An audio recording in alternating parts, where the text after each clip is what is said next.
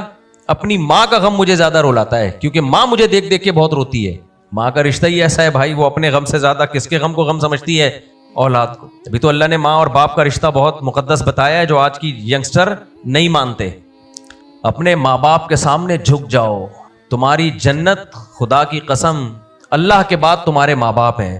آج جو لبرلزم ہے نا سوسائٹی میں, آزادی, ان میں سب سے پہلے ماں باپ کے حقوق کو ضائع کیا جاتا ہے. بدتمیز بنایا جا رہا ہے ماں باپ کے سامنے اولادوں. خیر, تو کتنے لوگ آئے میرے پاس کہ ٹوٹکا جب تک نہیں کرو گے ٹھیک نہیں ہوگا, اور ادھر ٹوٹکا کیا ادھر ٹھیک ہو جاؤ گے آپ. ٹوٹکا کیا ہے جی مفتی صاحب؟ الٹے پیدا ہوئے ہوئے بچے سے, جو اب بڑا ہو گیا ہو لیکن پیدا الٹا ہوا ہو, اس سے ایک دفعہ ہلکی سی لات لگوا لو. یہاں آئی بی آفس میں ہمارے پاس ایک بندہ آیا جو الٹا پیدا ہوا تھا, یہیں رہتے ہیں ہمارے محلے میں, دوست ہیں ہمارے. میں ان کا انسلٹ کرنا مقصد نہیں ہے, نیک آدمی ہے, نمازی ہے ماشاءاللہ, ان کی قسمت کے الٹے پیدا ہو گئے تھے. وہ آئے, کہنے لگے ایک دفعہ لات لگوا لو مجھ سے. کہتے ہیں جاتا کیا ہے, آپ لیٹو گے میں ہلکا سا یوں کروں گا. میں نے کہا میں ٹھیک ہو گیا نا, ساری زندگی کے لیے یہ شفا تمہارے کھاتے میں جائے گی. اس کو تو میں نے یوں نہیں کہا, دوست تھا, لیکن میرے دل میں یہ تھا کہ میں اگر ٹھیک ہو گیا, جو ویسے ہی اللہ کی رحمت سے ٹھیک ہو گیا یا کسی دوا سے ٹھیک ہو گیا, ساری زندگی وسوسے پیدا ہو جائیں گے اس کی لات سے ٹھیک ہوا ہوں. میں نے کہا نہیں, امپاسبل, اوٹ پٹانگ کام ہم نے بولو نہیں کرنے. اور بھی دوست ہیں, اپنے اچھے دوست ہیں ہمارے خیر خواہ, انہوں نے کہا ایک دفعہ تو مفتی صاحب الٹا پیدا ہوا ہوا. میں نے کہا جو کم بخت سیدھا پیدا نہیں ہوا, جو دنیا میں الٹا آیا اس کے تو سارے کام الٹے ہیں. آپ مجھے خود بتاؤ نا, جو پیدا سیدھا نہیں ہوا اب کیا ہوگا اس کا, خود سوچو. جو دنیا میں آتے ہوئے الٹا آ رہا ہے, تمہاری تو انٹری غلط ہوئی ہے میرے بھائی, دنیا میں تمہاری انٹری غلط ہوئی ہے. پاؤں کی طرف سے آ رہے ہو تم, بے ادب گستاخ. جو پاؤں کی طرف سے آئے بدتمیز سمجھا جاتا ہے کہ نہیں سمجھا جاتا؟ قرآن میں آتا ہے کہ مکبن علی وجہہ, سر کے بل چلیں گے, پاؤں پہلے ہوں گے ان کے, اوپر ہوں گے پاؤں. جہنمیوں کے بارے میں, ان کو میں جہنمی نہیں کہہ رہا, ایک مثال دے رہا ہوں. آپ آ رہے ہو اور پاؤں سامنے رکھ کے آ رہے ہو, باپ کو غصہ آئے گا نا کہ ابے تو پاؤں پیچھے کر, سر آگے کر. یہ لوگ دنیا میں آئے ہیں پاؤں آگے یوں نکالتے, جاؤ جو اکھاڑنا ہے اکھاڑ لو. پروٹوکول ان کو اتنا دیا جا رہا ہے کہ یہ لاتیں ماریں گے اور بندہ ٹھیک ہو جائے گا. میں نے کہا نہیں کرے گا ہم. جاؤ دیکھو, اللہ کی طرف سے آزمائش آتی ہے. میں آپ کو اپنے شو بازیوں کے واقعات سنانا مقصد نہیں ہے. اپنی یہ کمر میں درد کسی کے ہو گیا, چک آ گئی, یہ تو نجی زندگی کی باتیں, کسی کی بھی آ سکتی ہے. میں یہ صرف آپ کو موٹیویٹ کرنے کے لیے سنا رہا ہوں, اپنے واقعات شو کے لیے یا جنرل نالج میں اضافے کے لیے یا اپنی سوانح بتانے کے لیے نہیں. میں اپنے آپ کو اس قابل نہیں سمجھتا کہ ہماری سوانح لکھی جائے اور اس پہ لوگ کتاب, بڑے بڑے لوگ دنیا میں ہیں اور آج سے پہلے آ چکے ہیں, ان کی سوانح پڑھیں, ان کے حالات دیکھیں آپ جا کے. یہ صرف اس لیے آپ لوگوں کو بتا رہا ہوں کہ آپ کا کانفیڈنس لیول اونچا ہو. جیسے میں عاملوں کو بولتا ہوں نا, جس نے جادو کرنا ہے ایسی کی تیسی کر کے دکھا دے. ان تلوں میں تیل نہیں ہے, بے وقوفوں پہ ان کا اثر ہوتا ہے. انشاءاللہ کچھ نہیں ہوگا, اب تک نہیں ہوا تو اللہ نے بچایا, آئندہ بھی بچائے گا. تو آپ کو اس لیے بتا رہا ہوں, شو مارنے کے لیے, تکبر کے لیے نہیں, تاکہ آپ کا بھی کانفیڈنس